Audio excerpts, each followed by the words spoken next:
2014 saw the release of a game that most people still love to today. 3 friends from Adelaide, Australia started a game company. No office, no funding, no publisher. They walked out of a shed. 3 years later, they released a game so beautiful, so deep, so achingly melancholic that it redefined what an indie game could be. It sold over 3 million copies in its first year of release. It has been one of the greatest games ever made. This is the story of Team Cherry and how Hollow Knight was born in a backyard shed in South Australia. Gibson and William Pellen met at university in Adelaide. They were both artists and programmers, a rare combination, with a shared love of games that didn't compromise on atmosphere or depth. In 2013, they participated in a game jam called Lundim There, a 72-hour game making competition, and built a small prototype featuring a tiny knight character navigating a dark world. The response was immediate. Players wanted more, so they decided to build more.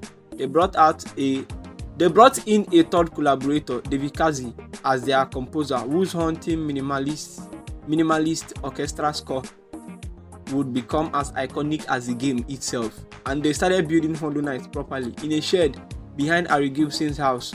No air conditioning in an Australian summer, no corporate backing, just 3 people, their computers, and an idea about a fallen kingdom beneath the earth. A civilization of incense destroyed by a mysterious plague called the Infection. In 2014, Team Cherry launched a Kickstarter campaign to fund Hollow Knight's development. Their goal was about 35,000 Australian dollars, so they're about. They raised 57,138 Australian dollars, 163% of their goal, from 2,158 backers who believed in the project before a single finish level existed. But what they promised those backers and what they eventually delivered were 2 very different things in scale. The original Kickstarter promised a modest game, a tight, focused experience with a handful of areas and bosses. With what Harry and William actually built was enormous. During development, they kept adding new areas, new bosses, new lore, new NPCs with full personalities and storylines. A complete underground world, Hallownest, with its own history, mythology, and tragedy. They released the game in February 2017, a year later than originally planned. It was twice the size they had promised, for free for every backer, no additional charges. To understand why Hollow Knight resonated so deeply, you have to spend time in Hallownest. It is one of the most fully realized worlds in gaming. A vast underground kingdom of incense, once a thriving civilization under the rule of the Pale King, now fallen silent, its inhabitants driven mad by the infection. The player navigates its ruins as the knight, a small silent vessel-like figure, piecing together what happened through environmental storytelling, NPC dialogue, and hidden lore tablets. There are no cutscenes explaining the plot, no hand-holding, no quest markers telling you where to go. Hollow Knight trusts its players to explore, to pay attention, to feel the weight of a world that no longer exists. The City of Tears, an underground city where rain falls endlessly from the ceiling through unknown means, is one of the most atmospheric environments in gaming history. Players have written essays about why it's raining. The answer, when found, is heartbreaking. Gibson and Pellen drew inspiration from Dark Souls, from software's landmark action RPG, in how they approach world building and narrative, lore hidden in item description, bosses with tragic backstories, a world that rewards curiosity over guidance. But Hollow Knight is not Dark Souls. It is its own thing. More intimate, more melancholic, more insect. Hollow Knight launched on PC in February 2017 to immediate critical acclaim.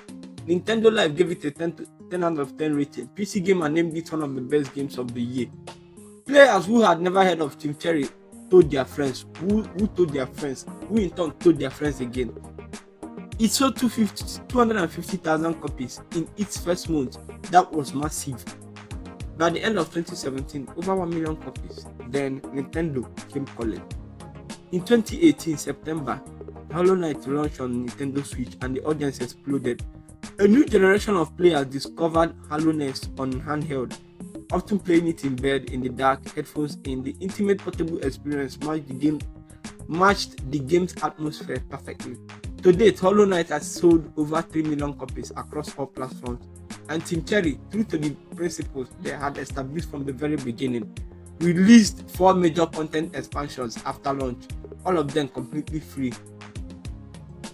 The Hidden Dreams, the Grim Troop, Godmaster, and Life Blood updates added dozens of new bosses, new areas, new music, new lore, and new endings. Players who bought the game for £10.99 received hundreds of hours of content. In 2019, Team Cherry announced Hollow Knight Silksong, a full sequel featuring Hornet, the fan favorite secondary character from the original game, as the protagonist. The announcement caused one of the most enthusiastic community reactions in indie game history. Sorry for my pronunciation there. I don't really know the correct pronunciation for that word. I do hear it often, but let's continue. And then Team Cherry went quiet. Development of Silksong had been notoriously slow and silent. Years have passed. The game had become somewhat of a legend. Its delays spawning memes, community theories, and a kind of devoted patient waiting that speaks to how deeply players care about what Team Cherry built. As of 2025, Silksong have not released yet, but nobody has stopped waiting. The patience itself is a testament to Hollow Knight's legacy. Hollow Knight didn't just succeed commercially, it revitalized and redefined the Metroidvania genre, interconnected worlds with ability-gated exploration. Pioneered by Metroid and Castlevania in the 1980s and 1990s. After Hollow Knight, a wave of Metroidvanias emerged: Ori and the Blind Forest, Axiom Verge, Bloodstained, Ender Lilies, each one citing Team Cherry's masterpiece as inspiration. 3 people, a shed in Adelaide, a Kickstarter goal of $35,000, and a team that millions of people, and a world that millions of people are still exploring today. Hollow Knight is a proof that the most ambitious worlds in gaming do not require the biggest teams. They require the right vision, the right collaborators, and the willingness to keep building long after you are supposed to stop. Gibson and Pellen built more than they promised. They gave it away for free, and in doing so, they built something that will outlast every AAA blockbuster released the same year. A kingdom in ruins, still beautiful, still waiting. If Hollow Knight has ever moved you or has given you one of the more memories of your life at any single time, like, subscribe, and tell us what was the moment that got you.